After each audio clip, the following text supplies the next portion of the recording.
All right. Hey, everyone. Mark here, Mark P Markets. Hey, thank you for joining me for another Bitcoin video analysis session. Today is Monday, and we have a lot of things to talk about. I know I'm running behind. I apologize for that. So sorry about that.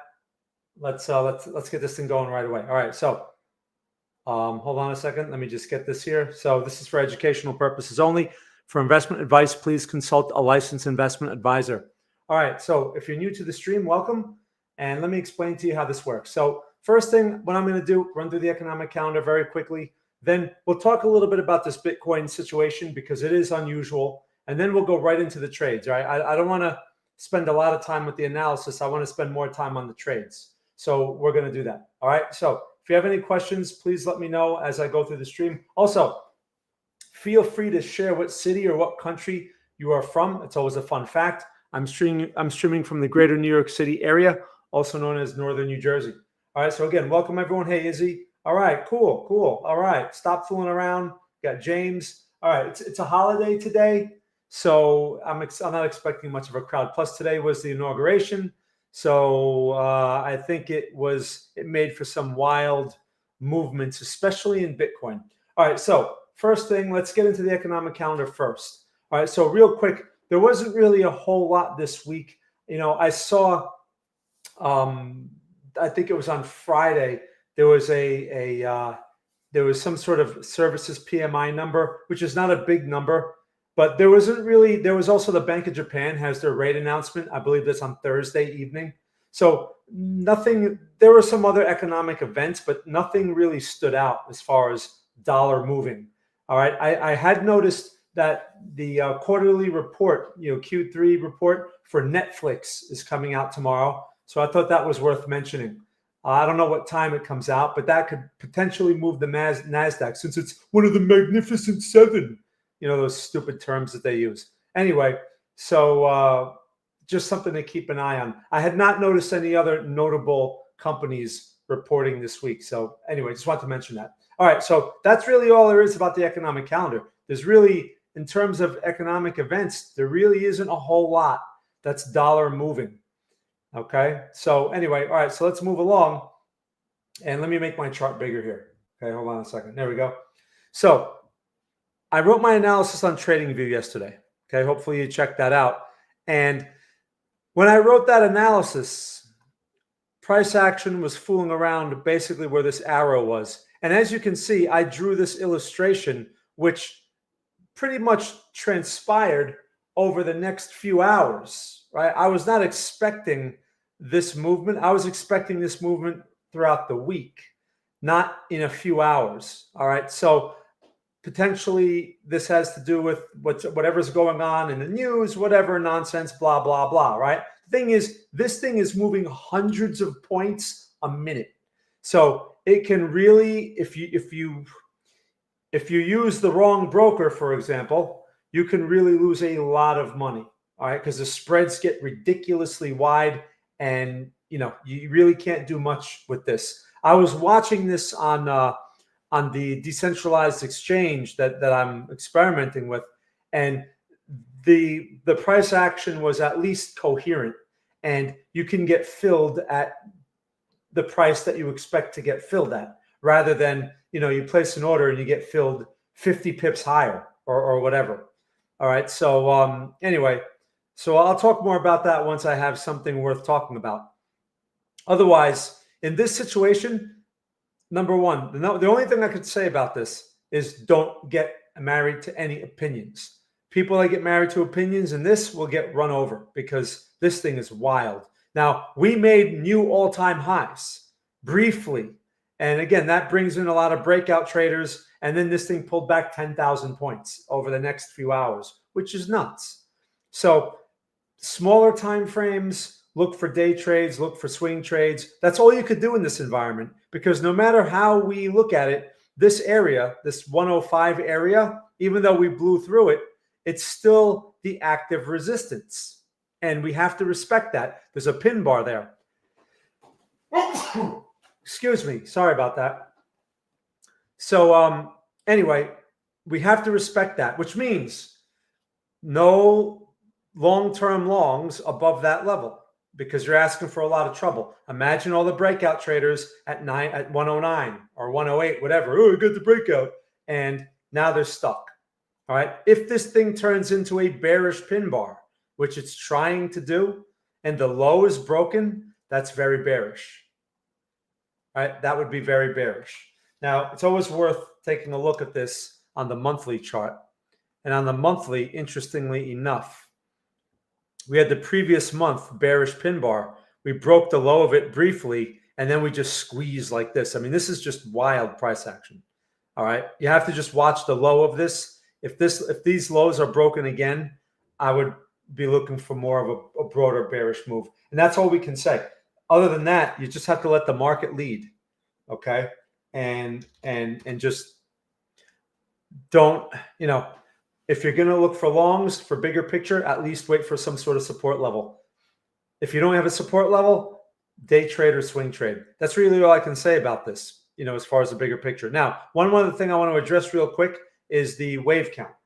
Now, I have a question mark up here, right? Wave 5, question mark. So that was completed. That was supposedly completing a very broad wave 3, which would have put us into some sort of broader consolidation, a broader wave 4, which again, we're talking like a 2-year magnitude. So this may not be the completion of the wave 3. This may be, we still may be in 4. All right, this entire consolidation, even though this made the higher high, it doesn't mean, it's very possible you can have like a slight higher high and then a consolidation. This entire section over here, hey Malad, how are you? Good to see you. This entire section right here may be a broad wave 4. But when I say broad, I'm not talking about the 2-year magnitude that I'm anticipating. This may be like the wave 4 relative to this wave structure, relative to this one, which means if that's the case, we may have another wave higher to go, which can take this thing potentially to 113. And then maybe that's the wave 5 of 5 of 5 of the broader 3. If we get something like that, then I'd really steer clear for as far as investing, because when wave 5s appear and the next corrective wave comes on that larger magnitude, because again, when I say larger magnitude, I'm talking about the monthly, right? If that's the case, and this section right here, because we have 1, this was 2, this whole thing here is 3, right? So this entire structure here is the 3, and this is the 5 of that broader 3. So once this completes, wherever it completes, wave 4 can easily pull back to here, right? A broad wave 4, and that can take 2 years to play out. All right, just wanted to make that clear. All right, that's enough of that. Let me know if you have any questions. Let's jump right into the trade, shall we?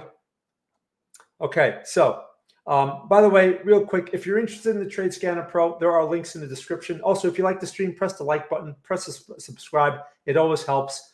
And check the links in the description. I have a video in the description that will show you all the details of the Trade Scanner Pro, like how it works and all that stuff and how to set it up so that I don't have to do that here. All right, so what I'm going to do here is I'm going to demonstrate how we use this price action and how we can arrive at day trade ideas. The key thing with the Trade Scanner Pro is you have to come to the market with an idea. Otherwise, the signals that are appearing may be random, and you don't want to take random signals. That's very important. So, beginners tend to grasp it like anything that they see. If you're like a brand new beginner, don't even subscribe, because it's not going to help you. You have to know how to come up with a trade idea. And that's what I'm going to show you how to do here.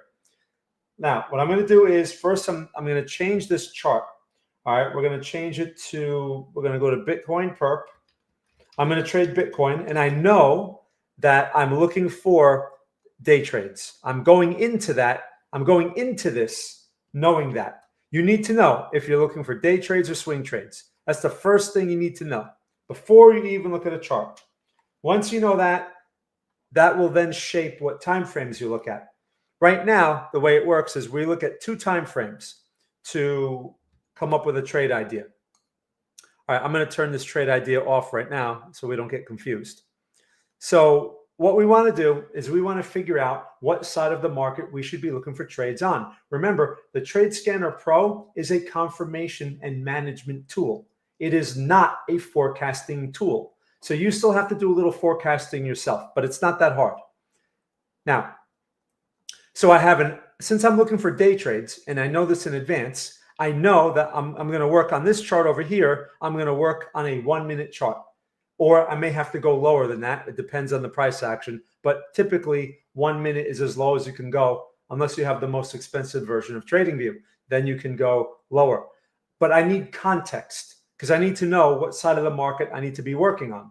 I get context from this chart right here. This is the hourly chart. Hey, Peter, how are you? So using these two time frames, you can arrive at context, and then that will tell you what side you should be looking for trades on with the Trade Scanner Pro. So let's do that, right? Now, when I gather information for context, as I've mentioned before, I only look for two things. I look for trend or price structure, and I look for support and resistance levels. Those are the only two components you need. You don't need anything else. So let's arrive at a conclusion here. I've made my 1 hour chart bigger. Okay. Now I'll turn the Trade Scanner Pro on over here. This thing tells us up here that the trend is bullish. Now we have a new version of the Trade Scanner Pro coming where we'll have a trend status line on the bottom of the chart, which will tell us that automatically without having to read up here in this little rectangle.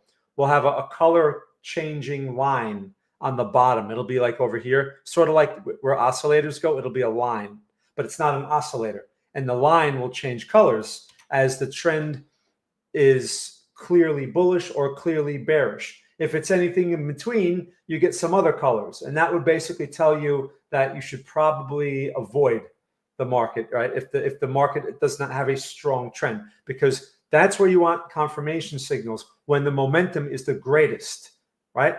So let's try to figure out our trend here, right? So what is a trend made up of? Well, bullish trends are higher lows and higher highs. Bearish trends are lower highs and lower lows. My most recent price action here, what do I see? I see a higher low over here. I see a higher low over here. I see a higher low over here. I also see higher highs. This was a higher high. This is a higher high, right? So that's bullish. So the general structure is bullish. But now what about my support and resistance levels? Well, I'm only interested in the most recent price action, right? So I have support there. I have something around here. That's it. That's pretty much all I have on support levels. I have some resistance here. That's pretty much all I need because this is very wide. I don't really need anything else. Now, the other question that I have to address here, or the other thing I have to address is what is the current momentum? I know my general trend, but trend and momentum are not the same thing. This is momentum, right? This series of lower highs and lower lows in this little structure over here. So I'm comparing, the broader trend to this section right here, right? So I need to be aware of what that section is. That section is not exactly bullish. So that section is really going to help guide me as far as day trades because I'm looking for trades on a 1 minute chart. So I need to be aligned with the momentum on a 1 minute time frame. This is a 1 hour time frame. So my most recent structure is bearish, right? So I have to keep that in mind.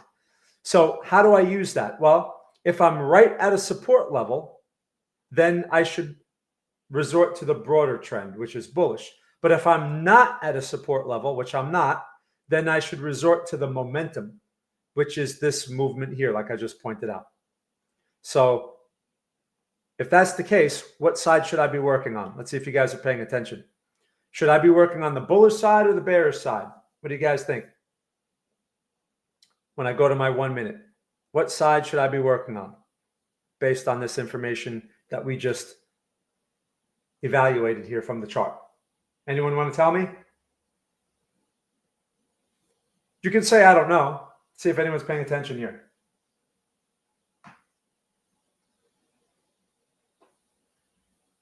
The Health and Wellness Tribe, bear. All right, yeah, you got it, bear. I'm going to attempt to work on the bearish side because this momentum is bearish. It's not exactly bullish yet. It can change. Okay, bearish. All right, cool, guys. All right, good answer. That's the side I'm going to try to work on. Now, now that I have this idea, I got this idea from my 1 hour chart. As you notice here, I have no oscillators on the chart. I have no lines all over the place. It's a very clean chart. All I'm looking at is trend structure and levels. That's it. Very simple. When you day trade especially, simplicity is key. You must be as simple as possible. Now, let's go to my 1 minute chart. So this is my 1 minute. Let me turn my Trade Scanner Pro on. Now, the Trade Scanner Pro has a signal that's present. It's actually a short signal, interestingly enough, and it's not working. This thing is going the wrong way. So I'm not in it, obviously. But so let's do this. Let me just turn on the controls. When you first get the Trade Scanner Pro, this is what it looks like when you go to your settings panel. All the boxes are blank. You need to turn them on. So we're going to turn on the trailing stop, show previous trades, and heads up. I'm not going to turn counter trend on. All right, we'll talk about that another time. In fact, I have a video about that on my on my YouTube channel. So, and I'll be making more content about that. So, these red columns are the heads up. I just turned that on, right? Heads up is a yellow candle that shows up that lets us know a signal is likely to appear in the next 3 to 5 candles. That's why it's called the heads up, right? It kind of gives us an early notification. Now, so here's the thing. We've determined that I want to work on the short side, but my trend here says trend is bullish. So this thing is calculating the current momentum on this time frame on my 1 minute as bullish, but we've determined bearish. So I have a couple of options here. I can try to work on the bullish side and listen to this thing, or I can wait until it turns bearish and then start looking for bearish trades, right? Those are my choices. Now, another choice that I have, which I don't like to talk about this a lot because it's confusing, I could turn counter trend on. And if I turn counter trend on, it will call signals against this trend here. So why would I do that? Well, look, in fact, counter trend called a long because the market was, the momentum was clearly bearish here, and it called a long, which is actually still in play.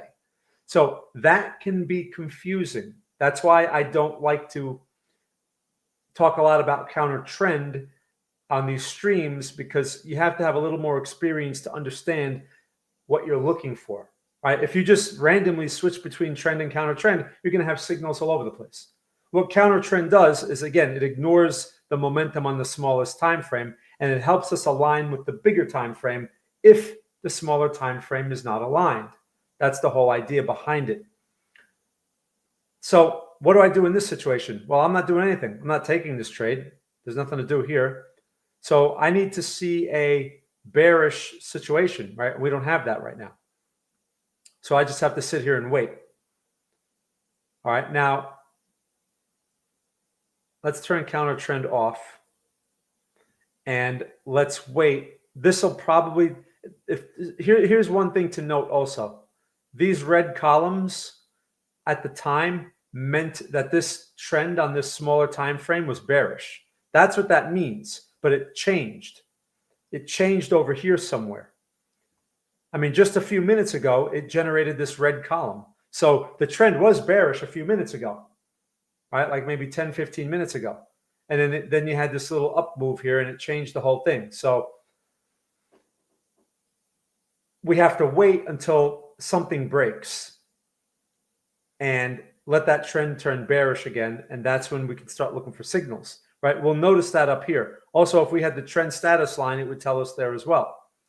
Now, so in these situations, it's hard. You just have to wait. Now, keep in mind, it's not even 4 o'clock yet. The stock market closed early today, which does not help us out at all. One thing when it comes to day trades is you really have to understand your volume patterns throughout the day. And Bitcoin tends to follow the stock market, S&P, NASDAQ. So when there's heavy volume going through the stock market, volume is present in Bitcoin. But when the stock market closes, volume tends to dry up here as well.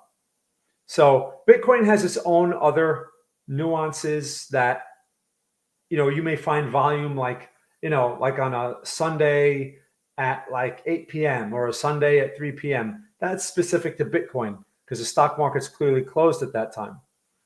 All right. But so that's something to keep in mind. When volume is low, momentum can be very slow, and we're looking for momentum. So typically, this is not a good time to trade, especially when the stock market's closed. Now, so I'm looking around here and I'm noticing levels. All right. So like, what can I do here? Well, we have this level here. All right. I'm going to note that it's a minor level because it wasn't clear. It wasn't crystal clear on the hourly chart, but I'll note that because there were some reactions off of it and we're fooling around up there. Okay. No problem. But we're not really doing much here. Also, I have to pay attention to something.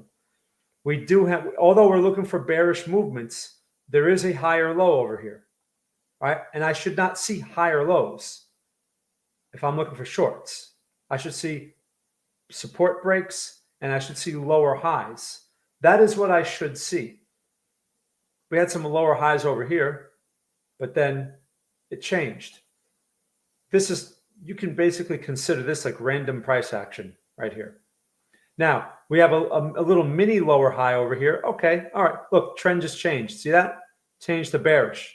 Okay, cool. All right, so we're getting somewhere. Now, because this market is moving the way it is, I'm going to switch to a 15-second chart. And this trend is still bullish. This will change here shortly as well, since the larger time frame changed. Usually these time frames change first. But I want to work with a smaller time frame because I would like to get a higher frequency of signals. I do not recommend this time frame for beginners. If you're new and you're using the Trade Scanner Pro, you should be using a 5-minute chart, a 15-minute chart. And what you do is you don't sit in front of your screen like I'm doing here. What you do is you set up notifications. You go over here on TradingView and you just set up a notification and it'll tell you when a new signal appears. You can get an email, you can get an SMS, you can get a pop-up from your TradingView application. So you can set a notification and you can wait for something to pop up and go do something else. Don't sit in front of your screen because that's just usually a big waste of time. All right, so, all right, I don't see any pop-ups here. Let's go back to our 1 minute. Now keep in mind, the Trade Scanner Pro is a pullback. It's a pullback system. So in order for me to get a short here, I'm not going to chase this. I need a pullback, right? So I need a retrace. I need some sort of retrace back up to here somewhere. We don't have that right now. So again, I have to wait. I either wait or I check smaller time frames, and that's where we're likely to see something. So I'm going to try that 15-second again. This thing is still, oh, see, look, it changed. This thing was just bullish, literally like a minute ago. Okay, so that's good. We want to see that. There's a signal, but that's a bullish signal. So this thing is right on the border. Just changed bullish. I'm not taking this bullish. So again, like that's why it's so important to know what type of trade you're looking for. If you don't know and you just jump at anything, you may jump at this. I'm not taking this long, even if it works out. I'm not interested in the long side. All right, I'm interested in the short side because of all the information that we determined earlier. Does that make sense, you guys? Hey, Savi, how are you? Now, let me know if you guys are confused or have questions. So a signal like this should not be taken. You understand that? That's very important. If that confuses you, then you need to just take your time and learn this for a little while. Because again, the trade idea comes from what we determined earlier, not a bunch of lines that just appear on the chart. We came to the market with our trade idea, and that idea is bearish. So I'm not going to take bullish ideas. This will either get stopped out or maybe it goes to its profit objective or whatever. Keep in mind, this is a 15-second chart. So this is not like a gigantic move. This move, by the way, this retrace is the retrace I'm looking for to get bearish, to get that short. Now, one thing though, because my trend has turned bullish, I'm going to put counter trend on.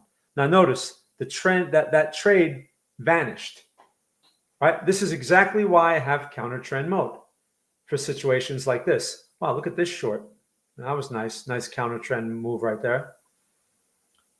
So now This says trend is bullish, but I'm in counter trend mode. So it's going to give me a short signal. If a signal appears, it's going to be the short that I'm looking for. That's how you align. So basically what I've done here is I've aligned with the bigger picture. Sometimes the smaller picture and bigger picture will be aligned, right? And you don't have to do anything. So I just turned this thing on. I never got a signal there, but no problem. I'm on a 15-second chart, so I'll wait. I'm going to take the trade here, and I'll take 2 contracts, all right, when the trade goes off. Now, one thing I want to mention about this, what I'm looking at here is a practice account. This is not real money. I'm experimenting with a real money account, and so far I'm liking the results. And when I have all that together, I'm going to put that on here instead, and I'll trade a real money account. The whole idea behind the real money account is to grow $1,000 account. So it's not like it's a big account or anything. So a note about this is I'm looking at the perpetual futures on this paper trade account, but this is not exactly, does not reflect reality, because in reality, if I took a position, I would not be taking 2 full Bitcoins. I would be taking probably 1/10 or 2/10 of a Bitcoin, not 2 Bitcoin. So it's very important to understand that the P&L on this thing is going to be very dramatic compared to how the real account would trade. The real account, you're looking at $15, $20, $30 profits. This thing, you're going to see hundreds of dollars, especially the way this thing's moving today. Okay, so just want to point that out. When you work with a perpetual futures account on a decentralized exchange, you can control your position size. So I'm not forced to take 1 coin. I can do 1/10 of a coin. I can do 1/2 of a coin. You determine that before you take the trade. All right, so now here we're getting a setup here. We get the heads up. All right, that's what I want to see. The signal is likely to appear in the next couple of candles. It's based on the closing candle, right? So when the candle closes, I should see it, but there's no signal there yet. Maybe on this candle we'll get it. Let's see. So that was the retrace. Now let's see if we get the signal. No signal yet. Usually it's 3 to 5 candles. And sometimes just because we get a heads up doesn't guarantee we get a signal. Sometimes the market just moves too fast and the criteria was never met. That happens too. All right, so you just got to be patient with this. That would have been nice, but no signal. All right, what am I going to do? I don't want to force it on such a small time frame, because we just turned bearish up here. Notice we just turned bearish. I don't want to force it on a small time frame because things change very quickly. All right, so you're better off being patient with it. Now, because we switched back to bearish, you got to pay attention to this.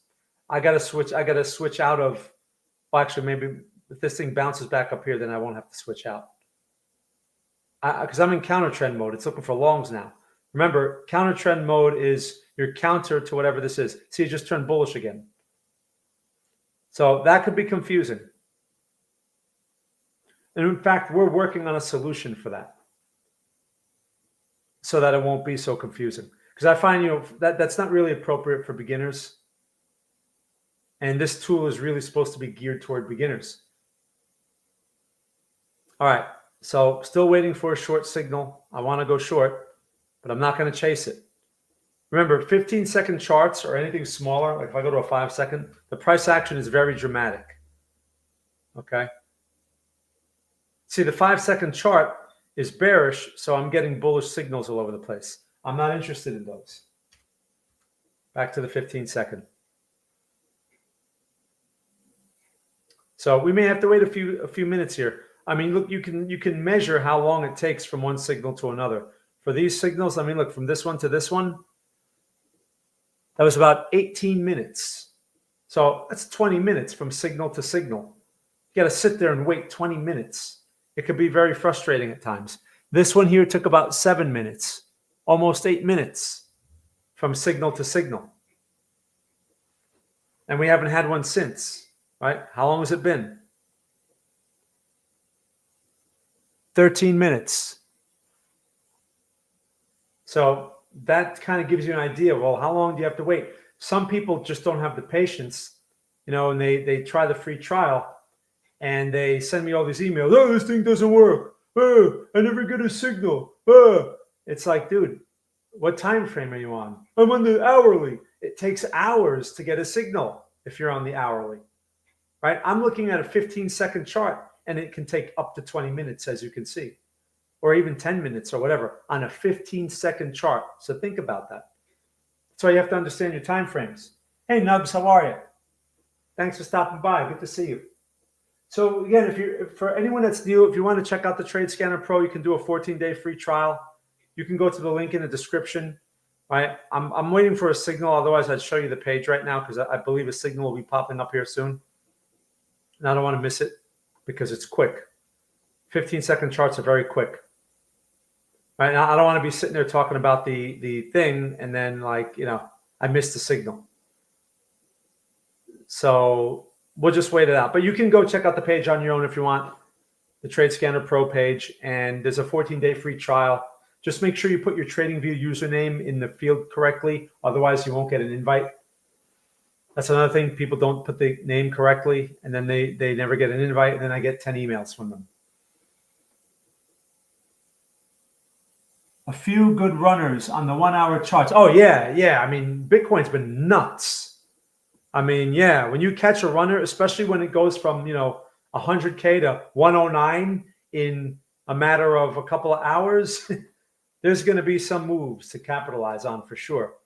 It's just, you got to make sure that you size properly, because if you're wrong, man, you can lose a lot of money in this environment. This environment's wild.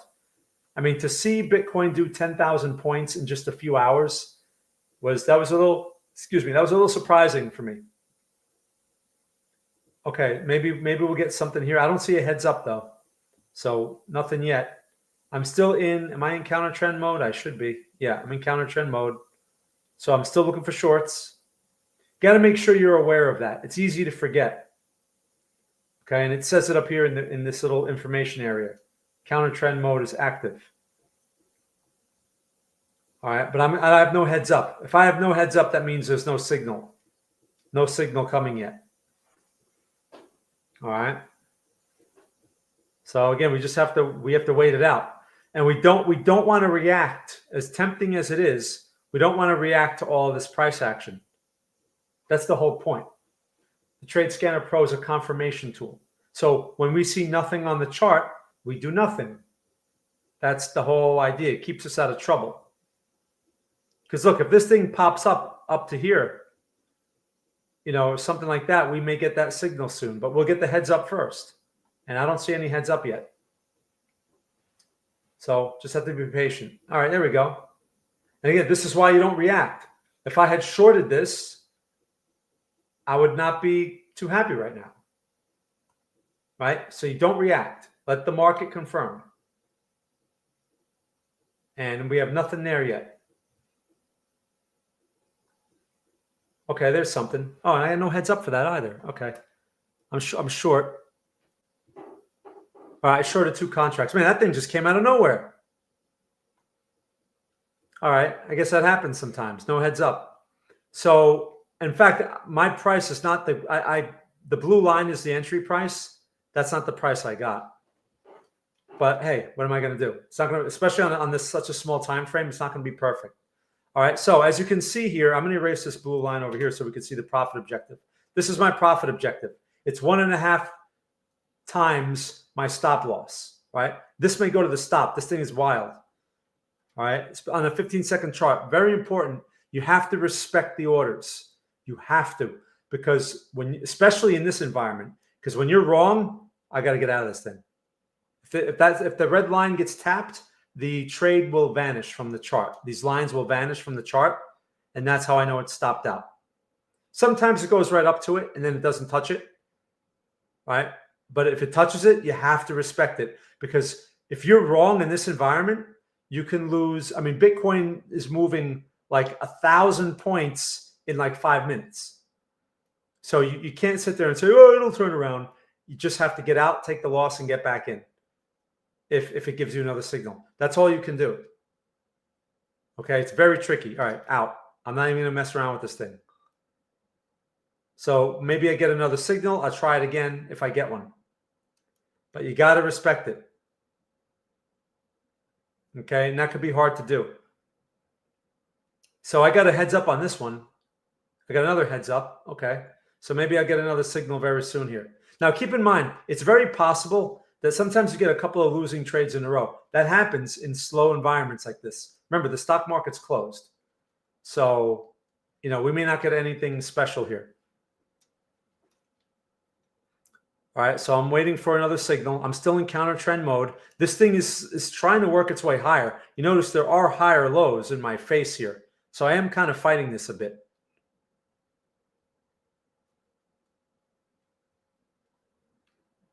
So we do what I am fighting this. Look, got a higher low, right?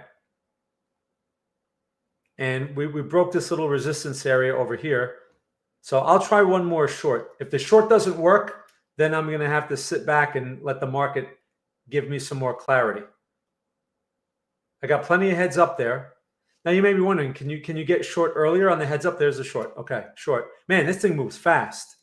That blue line popped. I couldn't even get in fast enough. Well, there we go. Oh, the signal vanished. Sometimes, you know what? The candle closed too far away and the signal vanishes. This happens on this small time frame like that because the criteria was there, but the candle had to close within a certain range. And then the candle just blows away like that in one candle. So it erases the signal. That happens that's common when you're on like these sub 1 minute time frames. But I'm in the signal. So now I'm going to manage it. So let's see what happens here.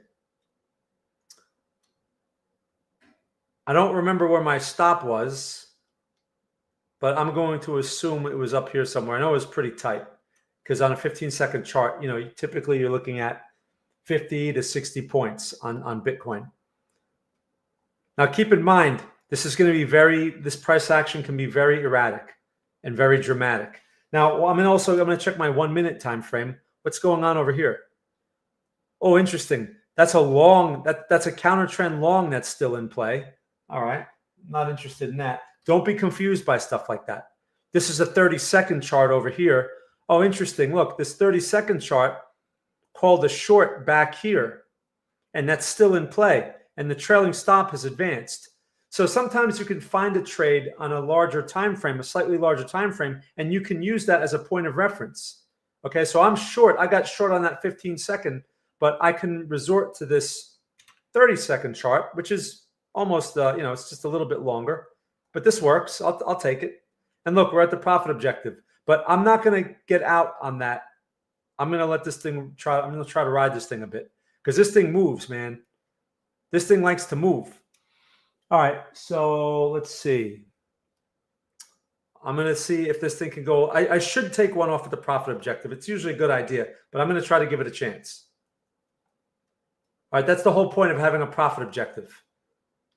This green line, which is 1.5 to 1. So understand, I was looking at the 15-second chart. There was a brief signal there. It vanished.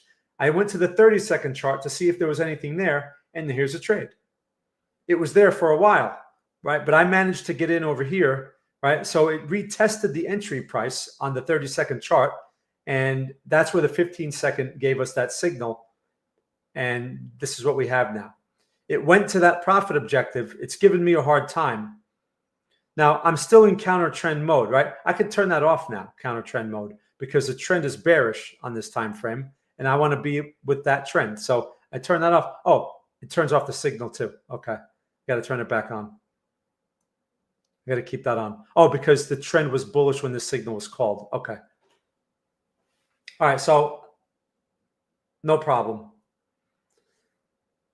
So that could be confusing, right? And that's why you have to play with this and practice with it for a little while to get around that, because you have to understand what you're looking for. And believe me, I'm aware of this, and we're looking to make some changes to this thing so that it's more intuitive rather than trying to figure out all the adjusting that I'm doing. It's because I have a lot of experience and this is my system. I understand how it works inside and out. For someone who's new, you don't understand how it works. So you're just expecting things to be intuitive, which I understand, and I'm not a software developer. So, we're kind of working it out here, but it's still pretty good for what it does. Hey, no problem, Alex. How are you? Good to see you. Gio from Mexico. Mucho gusto. Gio, I think I remember you. You've been here before a while ago. ¿Cómo estás? En México. Puedo hablar algunas español. All right. So we popped up above. I'm just seeing if we can blow through this profit objective like that. Kind of like that. Now notice my trailing stop is here. You realize this trade is basically at break even. Now it's at break even. See that? So technically or theoretically, this trade is a risk-free trade. So if this thing turns around right now and goes straight up to the stop, I should lose. I'm just giving back my profit. Right? That's a nice thing about the Trade Scanner Pro is if there's a move, it keeps you in. And that's the whole idea, right? Because really now I should lock in one, right? I should lock in one. I'm going to buy one back because we're just below the profit objective and this thing is acting slow. And I'll ride the other one until it reaches the trailing stop. So the trailing stop will keep me in. Now, here's the great thing about the Trade Scanner Pro. I no longer have to think. It's now up to the market. So here are my outcomes. Either we retrace and we go to the trailing stop and I bang it out, and that's really it. Or I can get out here if I want, but I locked in one. So I don't really have too many outcomes here. So either we go lower and I just stay in and let the trailing stop trail, and that's it. Where normally I might be confused by something, right? I may be like, oh, look, there's support over here. I'm going to get out.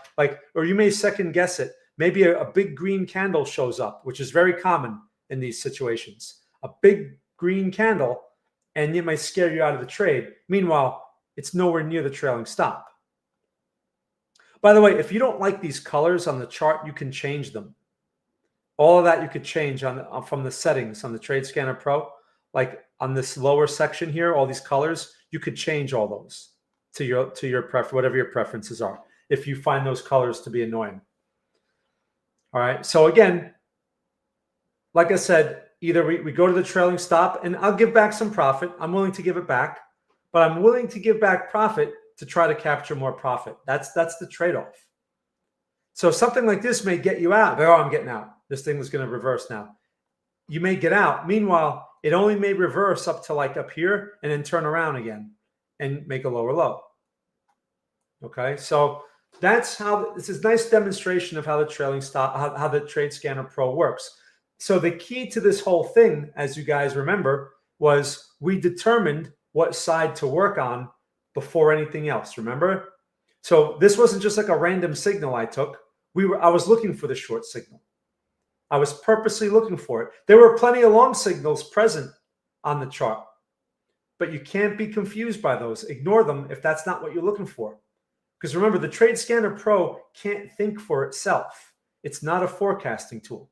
It's a confirmation tool. So you come with the idea and then you let it confirm your idea, not the other way around. A lot of beginners, like I said, they get this thing and then they just jump at everything that pops up, expecting to make money. It's like, man, you're not using it the right way. You might as well trade candlesticks. It's the same deal. Candlesticks appear randomly, right? Trade pin bars whenever one shows up. It's the same situation. So any questions? Let me know if you guys have any questions. All right, it's good to see you, Alex. Any questions? Don't be shy. There are no dumb questions. So as you can see, I'm just waiting now, right? I'm waiting. So either we pop up to the trailing stop and take me out, and I exit the trade for a smaller profit. All right. Sure, it sucks giving back profit, but it's still at least it's a profit. I'm certainly not going to let it go all the way back up to here. By the way, my risk on that, what was my risk on this? 226 points. Man, on a 30-second chart, that's a lot. This thing is out of control. Man, Bitcoin is wild. 226 point, whatever. All right, I'm going to probably get tapped out here. No problem. It's a good thing I took one off at the profit objective or just below it. All right, out. Goodbye, out. So I took the money. I gave it back. I gave some back. But that was I gave it a chance. This is going to happen. Hey, Dijon, how are you? Hey, good to see you. All right, no problem. I see traders being over the value of volume bars. What's your reason not to use them? Volume bars? So are you talking about volume on the bottom of the chart, the histogram on the bottom? Is that what you're talking about? Is that what you mean by volume bars? I'll let you answer that. I'm going to wait for another signal. Maybe we'll get one here. I think I'm going to have to go back into counter trend mode because I'm still interested. Oh, I'm in counter trend mode. All right. I'm still interested on the short side. All right. So so volume bars, the volume histogram on the bottom of the chart, I find to be pretty unhelpful because it's not actually, it's all it's telling me is the volume for that period, but it's not telling me other specific things that I'd like to know about volume. So I've never found it to be helpful. And my whole philosophy is less is more. So I like less information on my charts, not more. And if volume doesn't help me, then I don't need it on my chart. That's why. It doesn't do anything. It just takes up space and can be confusing at times. I know there's something called volume spread analysis. And trust me, I've tried working with volume bars. And they're just as useless as everything else for me. That's what I've found. People put all kinds of complexity on their charts. They have the volume, they have the RSI, they have lines all over the place, and it's all a waste of time, in my opinion, because the market is still random. And what I found to be like the most valuable information is basically the levels, right? Support or resistance levels that appear over time. The trend structure, which is, the swings, the higher lows and higher highs, that sort of thing.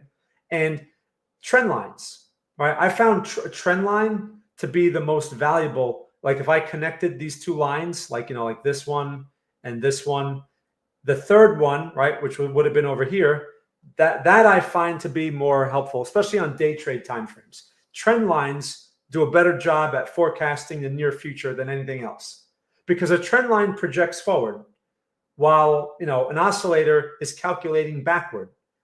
You have all these people, oh, the RSI, it must be good if everyone uses it. I've never been able to make money with the RSI. It never gave me any type of advantage at all. It never helps me forecast anything.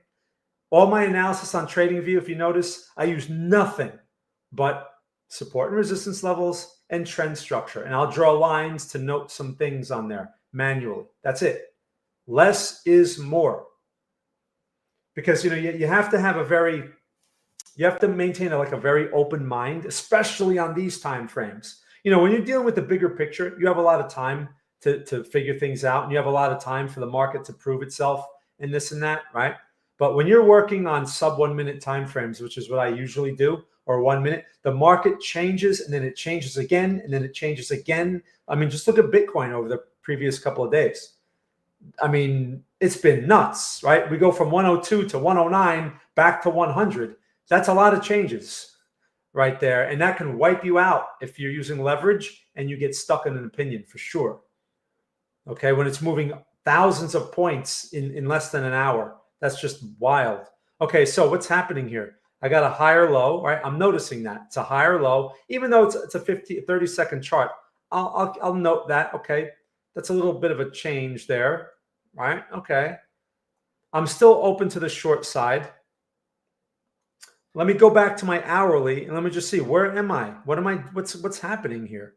Anything special going on here? Not really. This is my hourly. I mean, look, we have this little resistance kind of up in here, right? We're just kind of consolidating, as you notice. We're just consolidating in this middle of nowhere area. There's no major support or major resistance in this area. So I'm still open. It's a lower high. I'm open to the short side. And this momentum right behind us is still bearish, right?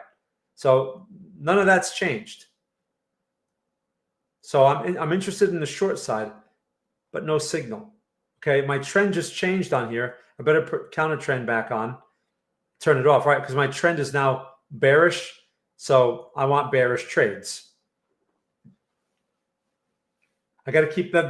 When you're on very small time frames, you got to constantly change that setting, which can be very annoying, especially if you don't know. Right. So that's why I do these demonstrations to show that. And like I said, I don't like that because that could be confusing for people. And I'm trying to minimize confusion. All right. So anyway, good question about the volume bars. Any other questions? So again, just to recap, the first step is you come to the market with an idea. And that idea you should know. You're looking for day trades, you're looking for swing trades. You should know that before you even pull up your chart. That's the first step. The second step is now you get context. So you look at a larger time frame, and then you have your smaller time frame where you're going to take action. But the larger time frame gives you your idea. We came up with the short idea, the bearish idea. That trade worked out. It could have been nicer, but hey, it was still green. And we're still working with the same idea. Now, if the market changes, like if it gets stupid, which it seems to have no problem doing, if it gets stupid and we get like a vertical line, maybe some news comes out, Gary Gensler quits his job, and then whatever, we get something like this. That's like thousands of points, whatever, or a few. What is that? Is that like, I can't see the numbers, probably about 1,000 points. We get something like that, that changes the whole thing. That will change the structure. And we have to adjust to that. So the key to the whole thing really is you have to maintain a very open mind at all times. And you cannot, just because, you can draw a trend line, just because I could draw a trend line to connect these highs, doesn't mean the trend is bearish. And the trend may be changing. It may always be changing. So that's really like the main thing. Maintain an open mind. Don't get stuck on a side. We're working on the short side until the market changes, then we're going to have to adjust. Okay? So this is slow. Let's look at our 1 minute chart and see if there's anything we can gather from that. I mean, look at this price action. This price action sucks. I mean, we got this little mini bearish structure here, lower high, lower low, right? Lower high, but it's not making the lower low. So it may be changing. This is also a higher low relative to these lows. This is a higher low. So it doesn't mean I jump on the short side now, I'm on the long side now. It just means I need to be aware of it. Okay. I'm checking my 15-second chart. My 15-second chart is bearish still, so I'm waiting for a signal. No signals. My trend just changed again. In very slow markets where there's no clear-cut action, this trend will change a lot. It's very common on small time frames. Right? So now, in order for me to find a short, I have to switch back to counter trend mode. Okay, there we go. So now if a short signal appears, I'll see it. All right. So we'll see what happens. We'll give it a few more minutes here. Any questions about anything? So you guys tell me, I mean, do you like the Trade Scanner Pro? Do you like the idea behind it? Do you find it confusing? I mean, you tell me, because your feedback is what shapes this thing. You can ask Savi. Savi over here, he gave us some great feedback. We adjusted this thing right away. So feedback helps us a lot, developing a product that is actually going to help you, right? That's really important to me, that the product actually improves your situation. It's not going to be perfect, right? You're not going to be rich overnight. I never promise those things. I tell the truth. That's why no one follows me. But it's important to me that this thing adds value to your experience, not makes things harder for you or whatever, right? The whole idea is to simplify and take a lot of that stuff off your plate so that you don't have to figure out, where do I get in? Where do I get out? How do I trail my stop? This thing answers all those questions. All right, so look, I'm waiting for something here. We got a heads up to go long. This green heads up here is a long. Do I want to go long? I don't want to go long. The structure is starting to become bullish, but I can't really make that type of judgment on a 15-second chart. That's why we look at the larger time frame. The smaller time frame can be extremely noisy, and it may look like it's reversing, and then you take the wrong side, and then the bigger picture reasserts itself, and then you find out you're stuck on the wrong side. So that's why it's important to start with the bigger picture, come up with the idea. Until that changes, we work on that side. All right, back to bullish here, back to bearish. Got to make sure I'm changing. Look, we had a signal here. Is that a short? I think it is. Okay. I just shorted 2 contracts. Wow, this thing barely. Look at that. Oh, this short was from over here. Interesting. So I totally missed that. Okay. So I got in at a worse price. I got in over here while it gave us this little lower high situation. Now, sometimes what I like to do in these situations, sometimes, like let's say you're watching the signal, right? And you missed the entry. Sometimes it'll give you another chance to enter again. It'll retest that blue line. Sometimes you can use that as an opportunity to add, or, like this situation. See how it's trying to retest? That could be an opportunity to add to the position. Or if you missed it together, it may be an opportunity to enter the trade that you missed. I mention this because this same price action can occur on a 15-minute chart, for example, and you may have a few hours while you watch this thing retest, and you may have an opportunity to get back into the trade. All right, so I'm going to use this as my stop, the trailing stop, which is obviously active. So my risk has been reduced a little bit here. My original risk was 116 points. That's not too bad. But my current risk is 78 points, right? Because of the trailing stop, and it keeps shrinking. So my risk is always shrinking, while my reward, my profit objective is not shrinking. That's this recipe for being profitable. All right, so far so good. If we can get to that profit objective, I'm blowing out a 1. I'd be happy to blow out a 1. Sometimes I like to blow out early, but I'm going to try to give this a chance. Like if I think the market is iffy and I'm just happy to get some green, I'll blow like right now I'll blow out just to take one early. This is more like 1-to-1 reward risk, but on these small time frames, sometimes you have to do that. But look, we may break this little minor support here, and if we do, we should see a little drama. We should see a little action there to the profit objective. If we don't, this is not going to look good. So let's see. Let's give it a chance. Wants to be a pain. Let's give it a chance.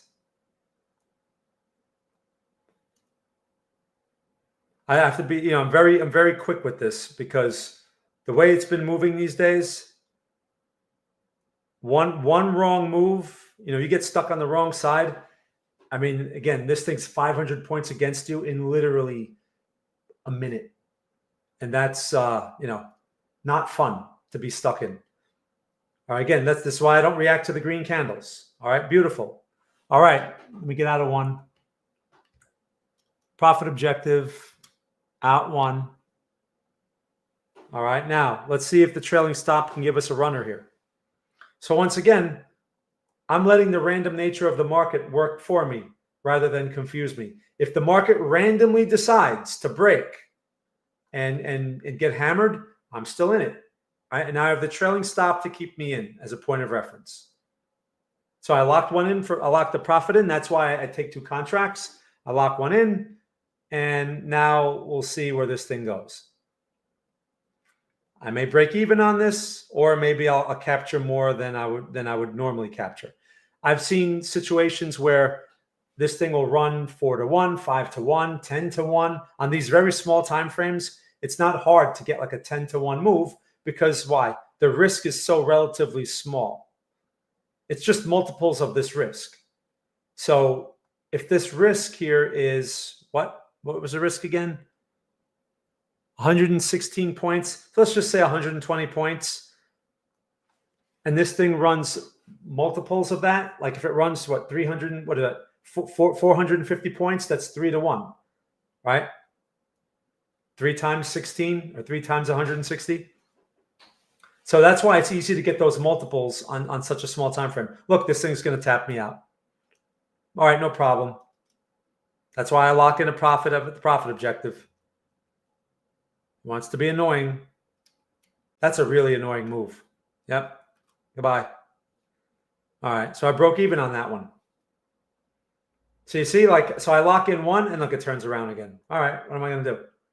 You're better off respecting it, because if this, like I said, if this thing gets stupid, it can go vertical and just keep going, right? And there's no reason to get stuck in that. Make sense? So this is noise. I mean, this is all noise. Random price action. Maybe I'll get another signal here. I'll try it. Let's see. I'm not in counter trend mode. Okay, I don't want to be in counter trend mode because the trend is bearish. So if I get another signal, it should be bearish. But man, what is going on here? Let's go to a 1 minute. Look at this. This thing sucks. This thing is not really doing anything. It's a consolidation. Look at this. This entire thing is basically a consolidation with a little angle to it. Right? It's like in fact, you can argue that that's a flag formation. And if this breaks higher, this thing may turn bullish. It's very possible. Because you notice something that is weak, right? You have to pay attention to the price action too. Something that is actually weak should not stop and form a double bottom. It should not do that. So this thing is trying to tell us it's not exactly weak. That's why you have to maintain an open mind. If you get stuck on, oh, look, lower high, lower high, lower high, you're expecting that lower low. Okay, great. But if the market refuses to make a lower low, then that's telling us something.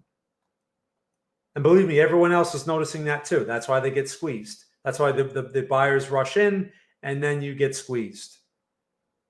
Because you're still stuck on the short side when there are signs that this thing may be turning. Maintain an open mind.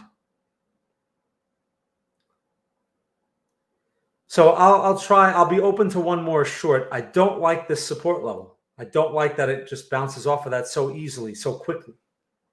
It shouldn't do that if it was weak. Weakness should have broke, and we should have seen like a test of this level over here. Easily, we should have seen that. And we're going the opposite way.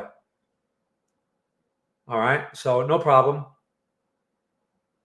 If this thing starts pushing, right, like if we break this entire formation, we work our way up to here, we make that higher high up to there, I may have to reevaluate because this is a bullish structure. See that? So it's a good thing I'm out. So you have to be evaluating constantly. The Trade Scanner Pro is not going to help me with that.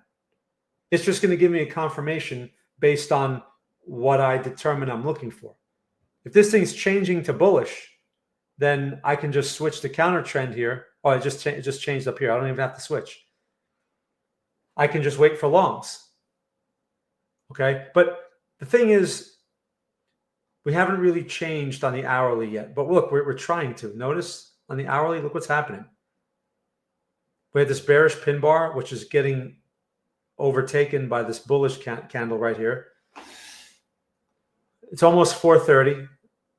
So we break above that resistance, that line that I just drew.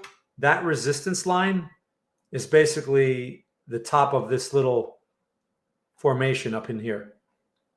That's this line up here. This area up here. Okay. So we start pushing above that, and this thing's not pulling back, and I see nothing but higher lows, I'm probably going to switch to longs. That's when you're going with the momentum. Right now, so you see now what's great about this is if I was not using a tool like this, I may be jumping at everything, right? I may be trying to short this, trying to getting squeezed over here, shorting it again, because I'm reacting to what I see and not really paying attention to the structure changes. So with no signal here, at least, it should keep me out of the market. I shouldn't be reacting. Let the market confirm. At minimum, let it confirm. So no confirmation, Nothing for me to do. Let the market play out. Make sense? All right, cool. Oh, I actually got some people watching me today. All right, let me know if you guys have any questions. So again, you can sign up for this while we're waiting here, because this is probably not going to give me anything for a little bit. You can go to the Trade Scanner Pro website. Just click the link in the description. It'll take you here. By the way, there's something wrong with the menu. We have to fix that menu on the mobile version, okay? But on the web version works fine. It takes you to this page, tells you about how it works, tells you about me, and then it takes you over here. This is where you could sign up for a 14-day free trial. You could pay monthly or you could pay yearly. Now, keep in mind, I get people that say to me, oh, I had no idea I was going to get billed after the 14 days. How could you not know that? Okay, we got a signal here. Do I want to take this short? All right, I'll try it. Let's see what happens. I don't know. I'm not too thrilled about this, but let's see what happens. So yeah, I had a guy telling me he had no idea that he was going to get billed after the 14 days. What do you think the point of the 14 days is? So please, if you're confused, don't sign up, because there are no refunds. I'm not going to refund you on day 15. It's not fair to me. So please don't do that. Okay. And I don't want to, I'm not trying to rob people or anything. You have 14 days and you can cancel anytime before the 14 days and you won't get billed. But if you wait till day 15 and then you get billed and you say, I want my money back, I had no idea, I can't help you with that. All right, just so you know, it's unbelievable how people don't pay. And one thing I want to say, if you're not capable of paying attention to that type of detail, you're in trouble with the market, because you need to pay attention to a lot of details with the market. Okay, signing up for something is easy. That's easy. Anyway, all right, I'm not yelling at anyone here. So you go here, right? You click on this thing over here, and then it takes you to the registration page. Okay, now on the registration page, as you will see, you have to make sure you put your TradingView username in here, right here in this section. Make sure you spell it correctly. Make sure it's your TradingView username. Again, I get people who have no idea what that is and they don't do it right, because if you don't do it, you won't get an invite. Okay, after about 30 minutes, you'll get an invite if you do that correctly. Usually 30 minutes to 1 hour. You get an invite. It shows up on your TradingView notification, and then you can just add the thing to your chart. Just make sure, like I said, to go to the settings panel and turn the boxes on. Right? It's the first thing you have to do. Go here, turn these boxes on. All right. Yeah, well, that's if you pay yearly. So that comes out to $270 for a yearly payment. That's $22 a month. But the monthly is $30, which still isn't too bad. But when we come out with the new version of this, I'm changing that. We're going to raise the price because it's going to be a much more advanced script at that point. Okay. Let me see here. All right, we're back to this support level. I'm on the 1 minute. This is a 1 minute. Interesting. So you notice I'm jumping around on these time frames a lot. I'm doing a lot of jumping around. I appreciate that, Nugs. Thanks. So you have to be careful with the jumping around. This is my system, so I know what I'm doing. I would not recommend jumping around like I'm doing here as a beginner. I'm just doing this because I want to demonstrate how this works. Everything that you see here should be transpiring on a larger time frame, which takes a lot more time for these things to unfold, which means you're going to use TradingView notifications and stuff like that. You're not going to sit in front of the chart like I am here. I just do it here like this so that you see how this thing works in real time. And you see the trailing stop, you see how things unfold. Okay, speaking of trailing stop, where's my trailing stop? I'm getting impatient here. Where's my trailing stop? The market needs to be going my way enough time. Keep in mind, I'm on a 1 minute now. So the trailing stop may take a while to appear, take a little longer. So look, we're sitting at the support level again that I drew in myself. We break that, we should go straight to the profit objective. That's weakness. We should move quickly. We shouldn't be fooling around. I shouldn't see a pin bar. I shouldn't see green candles. we should get a bearish close and we should see a push, because that's everyone banging out, right? Because what happens is you get everyone goes long over here, everyone puts their stop just below over here, it taps it, and then it pushes, right? That's all the stops getting touched, and everyone banging out, right? That's usually what causes that push. Not there yet, though. Not there yet. I would like to lock in one. I may do it because it's hesitating here. I don't like the hesitation. I'm preparing to exit one early. Let's see. What's it going to be, Bitcoin? Higher or lower? Again, see, like I don't pretend to know which way the market's going to go. It's up to the market. I'm keeping an open mind. I'm anticipating that support will break, and I'm anticipating that weakness will appear if that support breaks, but I don't know if it's actually going to break. I would like it to break. But you notice, like, I'm not going in there with the opinion, like, yeah, it's going to break and I'm in it. Like, I'm not doing that. I'm just trying to give it a chance. It's one possibility. I also know the other possibility is this thing can turn around and go the wrong way on me. Like that. Let's see what kind of close we get here. This thing has a minute. Let's give it a minute. If this thing gets too strong, I'm going to bang one out, because I'm not going to just give this thing back. You have some green, take the green. If the market wants to give you a hard time. So again, like I said, this is not what weakness looks like. Okay, maybe I get the pin bar here. Weakness is not hesitation at a support level. Weakness is we break the support level. Okay, pin bar forming. Okay, we have about 15 seconds for this to close. What's it going to be? All right, so notice I'm not doing any forecasts. I'm not making any assumptions. I'm just listening to the market. Okay, I don't like that candle. I'm going to let it close, and I'm going to bang out. If it doesn't start out red, okay, I was going to say, if it doesn't start out red, I'm banging it out. If that red turns to green, I'm banging it out. I'm banging one out at least. Because sometimes it'll do that. It'll run up to a point, and then it turns right around. Okay, I'm used to that. But if this candle turns green, I'm banging. I'm still green. I'm barely green. Oh, I have a little green there.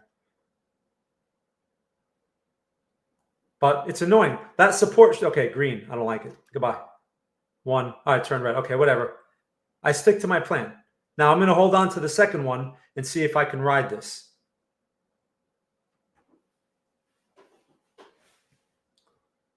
We're just playing with random noise here. This should have, it should have broken if it was going to be weak, but it held again. But I'm still in one. Now, maybe we get a situation where we touch the blue line, and maybe I can add. I mean, I'm tempted to add here. But this is a bad price, though. Yeah, see? I don't know.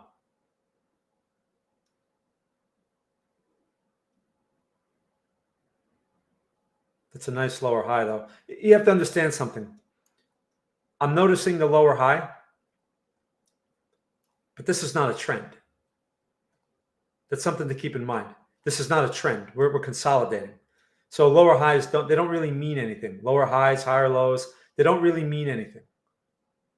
We're going to close weak on that. I think, all right, I'm banging it. I'm short again. I shorted the second one. It's a bad price. But I'm doing that because I'm anticipating that maybe we retest the blue line. Maybe we break it this time. Now, but like I just explained, though, this is not a trend. We're consolidating, and maybe we break the low of the consolidation. So that's a mistake you have to avoid making. Just because we have a lower high doesn't guarantee we're going to get that lower low. This is not a clear-cut bearish trend. And so that means this can be very problematic, is what that means. See? It's annoying.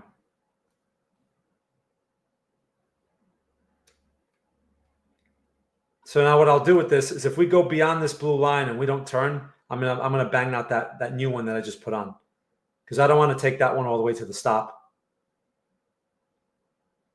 I'll just take one. If I'm gonna take one to the stop, I'll take one, not two.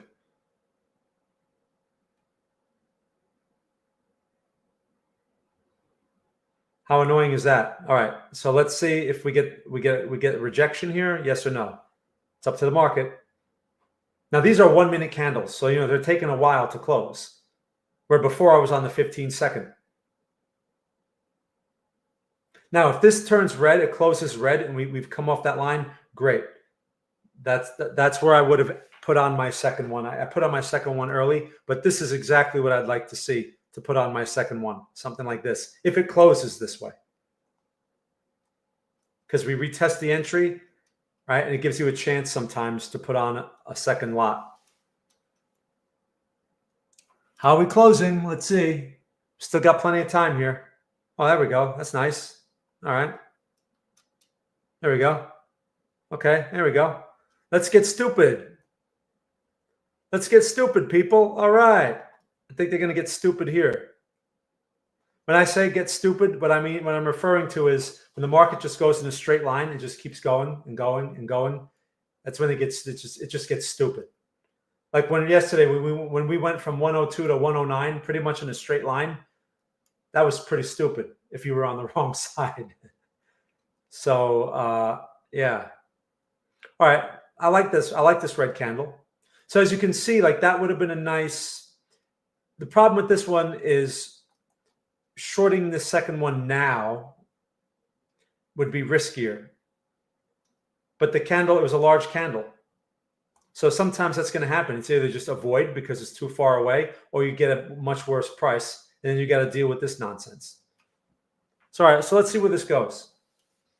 Oh, it's coming right back up. I guess the only one stupid here is me.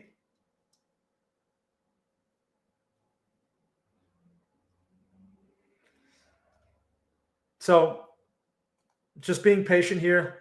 If this support breaks, we should see some action. We should see something, at least a test of the profit objective, at least, because we've tested this support a number of times. There we go. There we go. There we go. Banging it out time. Can we get a little more? A little more banging. There we go. All right, I'm going to cover one. There we go. Profit objective reached. Out one. All right, so I'm respecting it. I'm not letting, emotions take over and be, oh, I'm going to be a millionaire. I'm going to hold this thing and Bitcoin's going to zero. No, I respect the profit objective. That's what it's there for. Take money off the table. I took some, no problem. As you saw in those other trades that I took today, it went to the profit objective. I got out, and then it broke even on the other one because this thing was so noisy. Okay, beautiful. Where's my trailing stop? We should start to see it soon because, again, I'm on a 1 minute. That's why it's taking a while. Make sure it's clicked here. Yeah, it's clicked. Hey, Samuel, how are you? Long time no see. How's everything? Good to see you. So, again, I'm just now waiting for the trailing stop to come out. So I don't have to think, you see? That's the simplicity of the whole thing. I don't have to forecast anything. I don't have to look at some oscillator on the bottom of the chart and ask questions and be confused. The market just does its thing. My job is done, right? My job was figure out what side I want to be on, then wait for signals on that side. Once you do that part, your job is done. Then it's up to the market from there. So now, if this is going to be a big trade, that's up to the market. I have no idea if this thing will be a bigger trade. It's random. So I embrace the random nature of the market in that sense. I have no more profit objective. Now it's up to the trailing stop. I could probably check smaller time frames. Let's see. This probably trades on smaller. Nope, there's nothing there. Let's see the 15-second. Anything there? Nope. That trade closed. There was a trade up there. Interesting. Okay, so I'm just going to let my 1 minute run here. All right, good, Sam. I'm just going to let my 1 minute run. See, if Bitcoin is wild in this environment, this thing could potentially run 1,000 points. I don't know. It can. Let's see, where am I short from? 103.803, and we're at 103.299. All right. Not bad. This thing can easily run to 102. There's my trailing stop. See how long it took to come out? The market has to be going my way for that thing to come out, right? And it's based on the candle close. So every minute now, the trailing stop will get closer and closer to the price upon each candle close. So we have quite some time here. How much? Yeah, all right. So we got some time. Let's let it ride, see how it goes. But see, I made a number of good trades today. Not all of them were, I wasn't able to maximize the profit on all of them, but they were all green, right? Doesn't always work out that way, by the way. But with having a tool like this, though, helped me because, I mean, look at all this random price action. I may have been going long over here, right? I may have been caught up in all of this noise and all this other nonsense, but we figured out what side to work on, and then we let the Trade Scanner Pro give us a signal, a couple of signals. And we were scanning multiple time frames to see where the signals were appearing. Sometimes when markets are moving very fast, like right now, this isn't really moving really, really fast, but sometimes they move really fast and they never pull back. Those situations usually call for smaller time frames. So for example, you may be watching on a 15-minute chart and the market may be moving faster and you're like, man, I don't get any signals on here. You go to a 5-minute, you go to a 3-minute, and then you're likely to find something there. You know, you can even go to a 1-minute. But as I recommend in the beginning, work with the larger time frames, work with hourly, work with 30-minute, work with 15-minute. Get used to how this works. Trade on paper, because you can also get very confused with this if you misuse this, especially if you get confused with counter trend mode, and you can lose money. I don't want you to have that type of experience. I want you to have a productive experience. So please listen to me and watch that video that I put in the description. There's a video there that just explains more details on how the Trade Scanner Pro works. I am going to be putting more content out about the Trade Scanner Pro, how it works, how best to use it in counter trend mode. You know, I just don't want to make a whole bunch of videos and then Steven gives me the update and I got to redo the videos.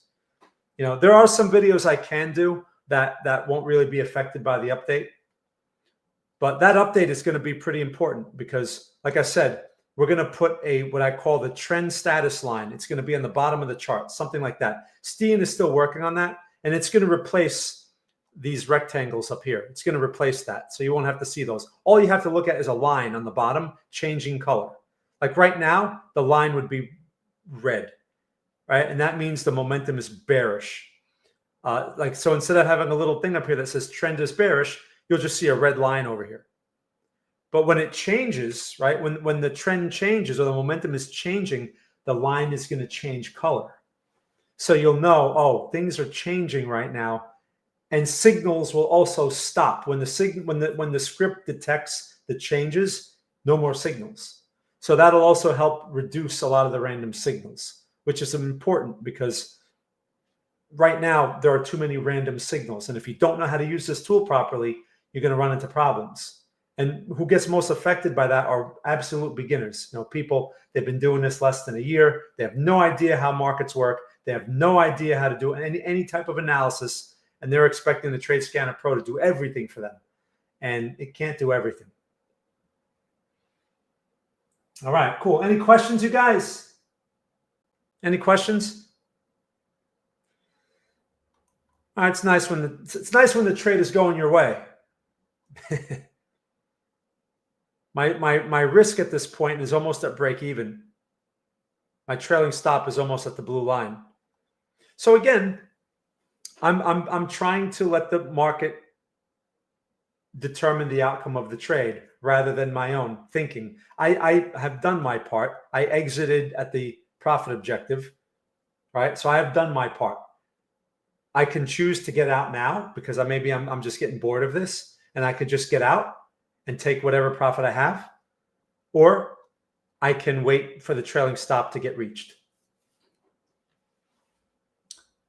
My risk initially on this time frame was 259 points initially. My risk right now is 64 points.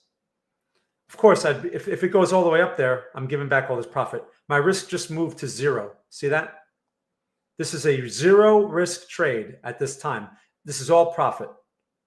So if this goes back to break even, I give back all the profit. Yeah, that sucks. But that's not money in my account. That's the market's money right now.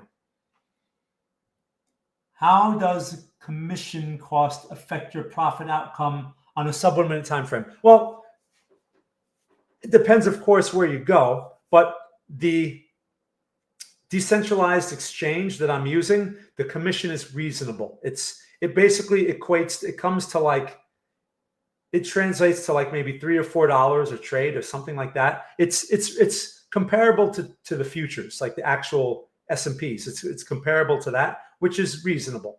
So I haven't had any commission problems with that. Now, if you're using a ridiculous broker, on the other hand, that has a ridiculous spread, then it's going to be harder to overcome the spread. So you want to try to find the best cost possible. Keep in mind, on the 15-second time frame, I'm not taking hundreds of trades here, right? I took like one or two, right? And then I moved over to the 30-second and the 1 minute. So it's not like I shouldn't have 10 or 20 trades in a day. If I catch one or two or maybe three, that's it, you know? And so that's not going to be cost intensive compared to, like, you know, if you like day trade like the S&Ps, for example, you can have 50 trades easily, you know, in a day.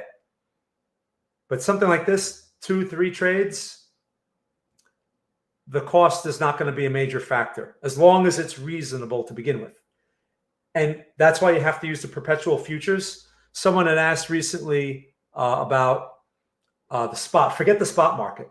The spot market's ridiculous, right? The cost is ridiculous. Don't even bother. Perpetual futures give you much better cost. And yeah, you're using leverage and all that, but you can control things much better. You can also control your position size pretty good. I'll get into all those details when I show the decentralized exchange. Right now, I'm not showing them. I'm not promoting them. I'm not an affiliate for them. And I want to make sure that they are appropriate before I even show them, because, you know, people are going to want to sign up. One thing I can tell you about them is if you're located in the US, you will need a VPN to use them. They don't do KYC, but you still need the website will kick you off if they detect that you're from the US. So just have to mention that. Good question about the cost, because yeah, as a day trader, cost is your number one priority is cost, because that can render your strategy completely useless if the cost is too high. Right? Like I tried another decentralized exchange. Their cost was not attractive, and on top of that, their system sucked. There was a situation where I had to get out of a short, and even though the market price was a tick above where I was, I got a message saying that the network was busy and I could only get out 10 points higher. I was like, what? You have to be joking. But the market price is only a tick higher, but they forced that you can only get out 10. Like, F them. What are you, nuts? I got rid of that one real fast.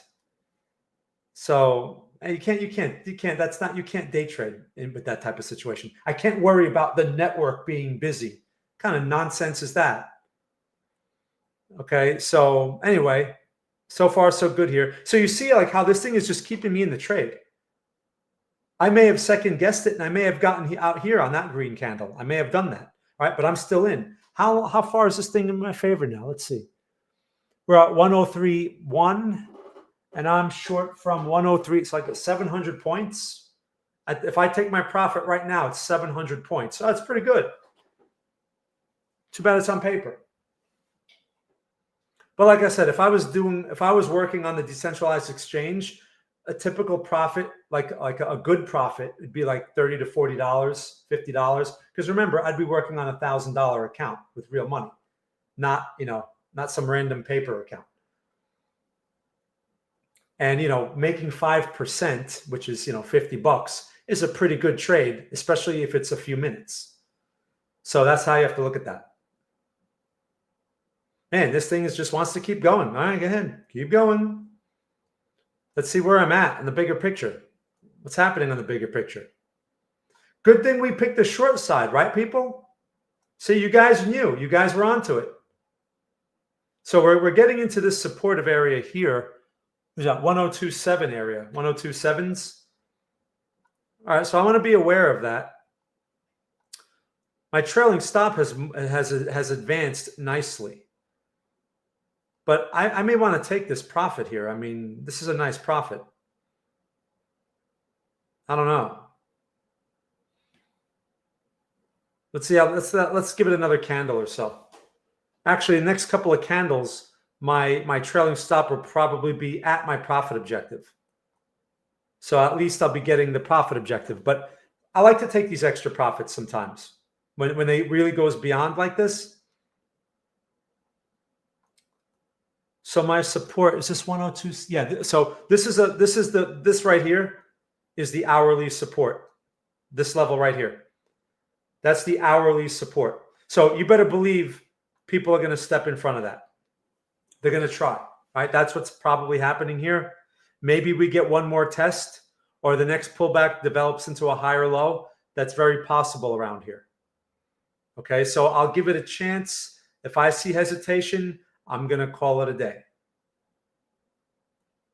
Because see, like I want to say, okay, red candle. All right. I want to see that. Okay. So that's what I mean. Like you see how I was getting like hesitant and I'm like, I don't like that green candle, but it's not the candle that gets me uncomfortable. It's the location. That's what makes me uncomfortable because I know that there's a good chance people are going to step in here. And if they step in, this thing can go vertical and I want to take my profit. Now, what would give me more comfort or more confidence is if we get a massive red candle that tests the level like quickly. If we're not seeing that quickly, then I'm probably going to blow this out. Look at this. At least my profit objective, my trailing stop has now reached my profit objective. You see that? So if anything, at least I'm getting the full profit objective as long as I'm respecting the trailing stop. So as the market continues, as more time goes by, the trailing stop gets more and more sensitive, as you notice. You can actually change the speed of the trailing stop if you want to. I don't recommend that, but there is a setting over here. Trailing stop mode. You see that over here? Trailing stop mode, where my arrow is. You can change that. I just leave it on regular. But some people may want it tighter. Some people may want it looser, like slower. That's up to you. That's a more advanced feature. I don't even mess with that. I don't change that myself. I just leave it on regular mode. Okay, possible lower high developing here. If that's a lower high, I'm happy. Because if we get the lower high, then I should be getting a lower low next, right? If this is a trend. If we don't get the lower low, then that could be a heads up of some kind. That could be a warning. So if this is going to trend, we should see the lower low. Let's see how it goes. Any other questions? I'll be wrapping this up here in a moment. Any questions? Nice trades today. They don't always work out like this, by the way. But you saw how we arrived at the idea. You saw that was the key to this whole thing. Because you saw before there were some long trades. And what was I saying? Ignore those, remember? So you have to be able to come to that conclusion yourself. Because I can't be there to hold your hand. You have to be able to say, okay, I'm looking for shorts, and that's what I'm looking for, and these are my reasons why. And that short idea came from the 1 hour momentum, which we determined was bearish. So I have to re-emphasize that because I want people to understand how trades like this come about. It's not the Trade Scanner Pro. It's the Trade Scanner Pro confirms it and helps us manage the trade. The Trade Scanner Pro is not forecasting any of this movement. Do you even put an auto stop loss from TradingView on the trailing stop? An auto stop loss? Oh, you mean on this thing here on the order ladder? No, I don't. There's a stop loss on here. I don't like. I've experimented with automated stop losses on other platforms. I don't like them. I don't like them because they're not. They're too not. Yeah, I've never used that on here. You know what the problem with them is? They're too arbitrary. Like they don't. You set some amount and it's not natural to the market movement. So a lot of times you just get tapped out and then it just goes. It continues without you anyway. Like I've experimented with other automated stops, trailing stops. I don't like them. That's why I'd rather do it manually. And this trailing stop is based on a manual idea. So these aren't. It's not picking arbitrary levels. Like just because the market moves a certain amount doesn't mean the trailing stop will move an equal amount. That's a higher low. So if the next candle doesn't give me some red, I'm blowing this thing out. How do you protect against a huge random spike? Spike going the wrong way, that's what your stop loss is for, right? That's what you have a hard stop for. Like now, if I get the spike the wrong way here, I have no hard stop. I have to blow it out, right? Like I don't have a hard stop set on here. I could set a stop on the order ladder, but that stop, I would usually do that up here. The thing is, as a day trader, working on like 1 minute time frames, I typically don't have time to set all of that. There are some platforms that let you automatically set that all at the same time, which is good, but I don't have time. So what happens is if I do get caught in a spike situation, which I've been caught in, I just blow it out as quickly as I can. And yes, I'm going to lose more money. But that's something I'm willing to deal with. But like in a situation like we have right now, I technically don't have a stop in the market right now. I've been manually exiting. So if there's a spike the wrong way, all I can do is blow it out as quickly as possible. Now, what's tricky about the spike is sometimes you're like, hold on, let me give it a chance. Because then, like some news may come out, for example. And, I don't watch any news, so I have no idea what's going on in the world. Some news may come out and there may be a sustained spike. And that's a risk that I take.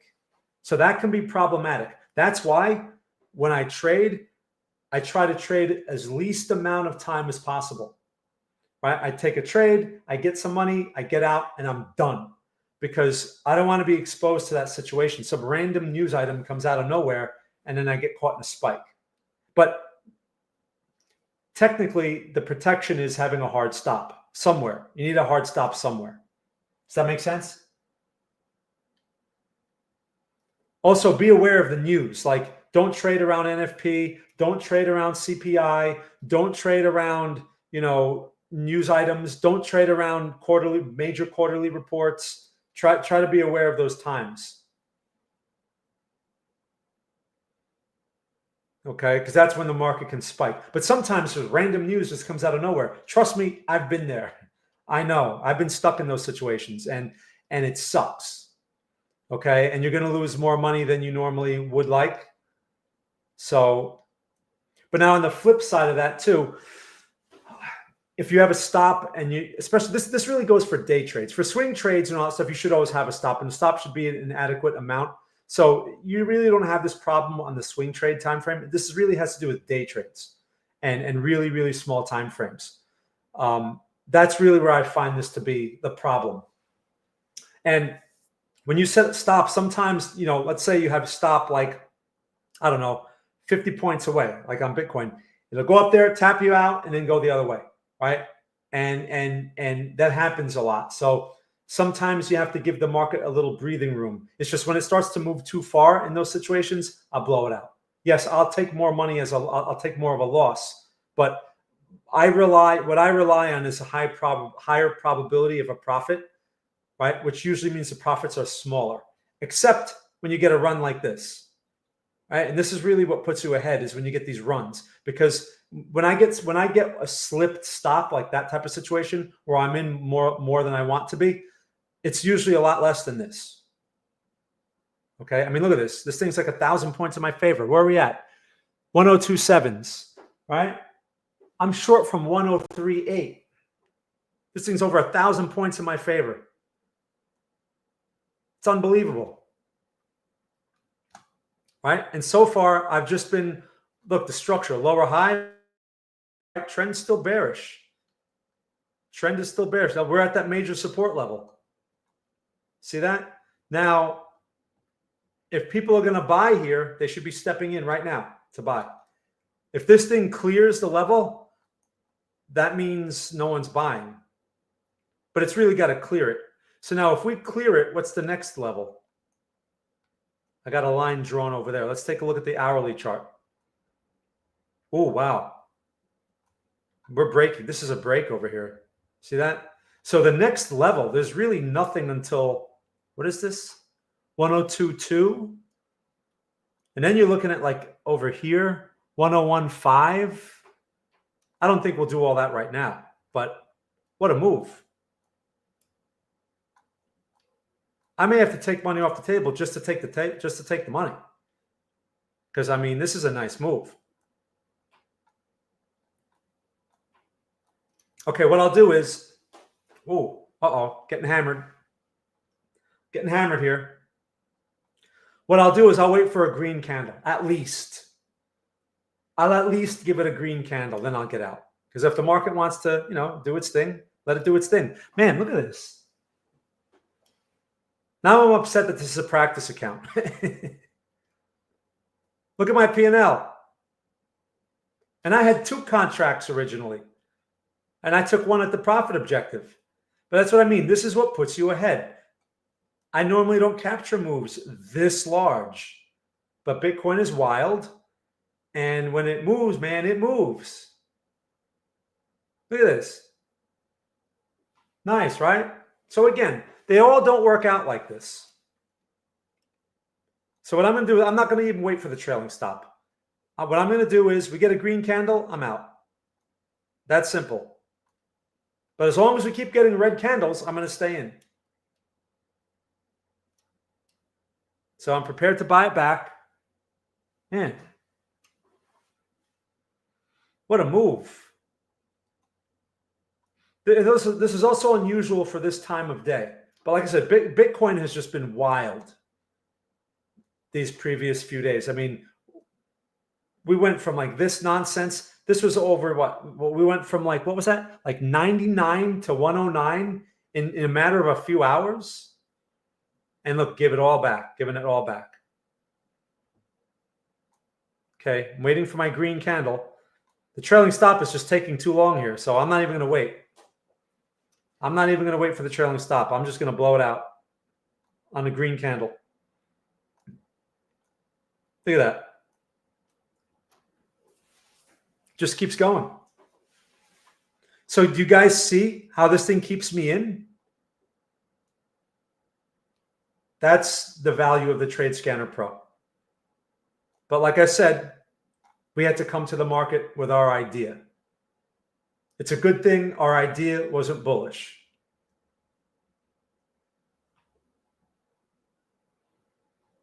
All right.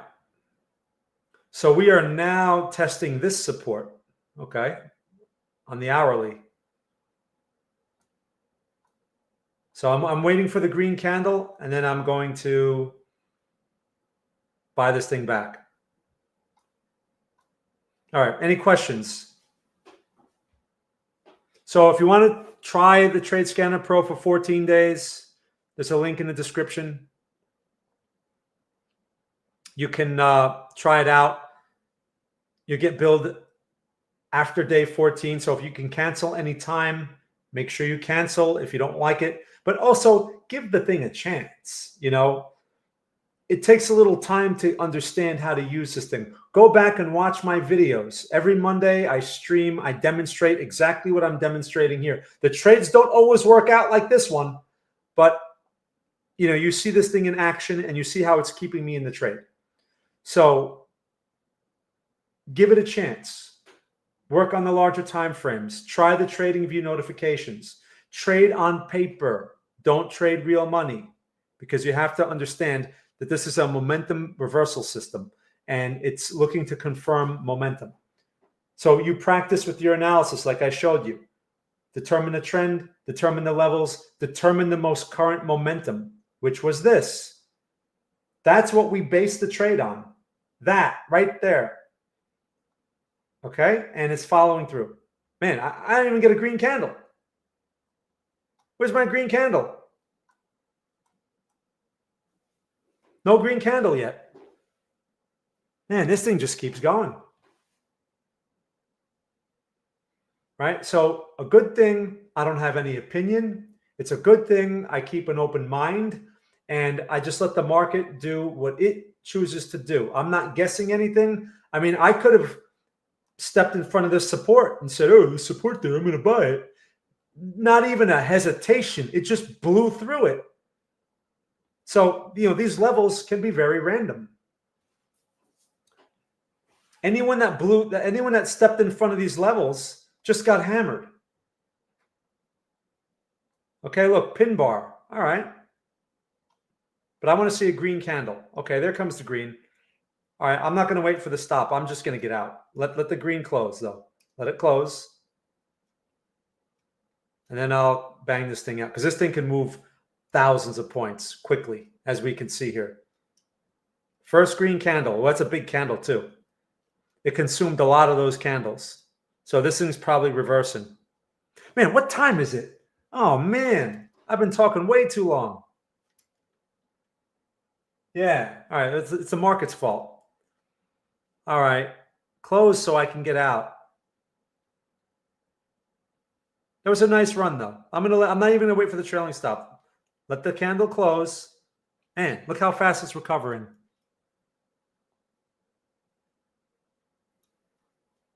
All right. Okay, and let that little blip turn green. Okay, goodbye. All right, goodbye. So I exited early, right? I'm not going to wait for the trailing stop, although this move may get to the trailing stop. So, I'm not going to get the bottom, and I know that. I'm not going to get the bottom. This may continue lower, actually, if this thing never touches a trailing stop. Money flows in from Trump coin. Yeah. So let's just take a quick look here. That was a big trade. Look at the account history. That trade was $1,400. I gave back $500. That thing was $500. That thing was almost $2,000 at one point. Okay, so that's how quickly I gave back $500 of profit. So, you say, oh, that sucks. Well, that's part of the game. You know what I mean? There was no way. Like if I had that mentality of trying to get out at the bottom, I may have gotten out up here somewhere. The only clue I had was the pin bar. Right? That pin bar came and then this thing squeezed. So again, what are you going to do? And technically, I should still be in letting the trailing stop get touched. But I explained one green candle, I'm out. And it was a big green candle. Make sense? All right, you guys. So I know I've been talking a lot, but this is a nice trade example. Any questions about anything before I wrap this up? Any questions? So you guys get to see a really nice example of a few trades today with the Trade Scanner Pro and how I navigated this market and how I captured this move. Look how quickly that's coming back, right? So that profit was way more. What was that? That was $1,400, that one contract. My risk was how much again? Let's just say $300, right? It's $274, but let's just say my risk was $300. Okay, so what is that? 4-to-1 or more than 4-to-1 reward risk I got on that trade, and that was on that early exit. Okay, I would have been stopped out here. I got out a little earlier, but at one point this thing was 5-to-1 at the lowest point. That trade was worth 5-to-1 reward risk. And I locked in profit at the profit objective at 1.5 to 1. All right, you see how that works? So the Trade Scanner Pro is what gives you that type of structure. The whole time I wasn't thinking, I wasn't this, I wasn't that. I was just following the price action and being a listener. That's it. Okay, cool. So I hope you guys got something out of it. I hope you guys got a nice learning session there. Again, if you want to try the Trade Scanner Pro, there's a link in the description. Try it out for 14 days for free. If you have any questions, you can send me an email at mark@markpremarkets.com. I'll get to it as soon as I can. You can also send me a question on TradingView. If someone sends you a message as me or as Stian or Alex, you get an unsolicited message, please block that person and report that person, because I do not send unsolicited messages asking for anything, especially money. All right, so please, just wanted to mention that. All right, you guys. So thanks for watching. I hope you got something out of it. You know where to find me, and I'll leave you with that. Let me just see. All right, so yeah, all right, we're good. I don't see any questions. All right, so everyone, enjoy the rest of your day, the rest of your evening, wherever you are in the world, and thank you very much for watching.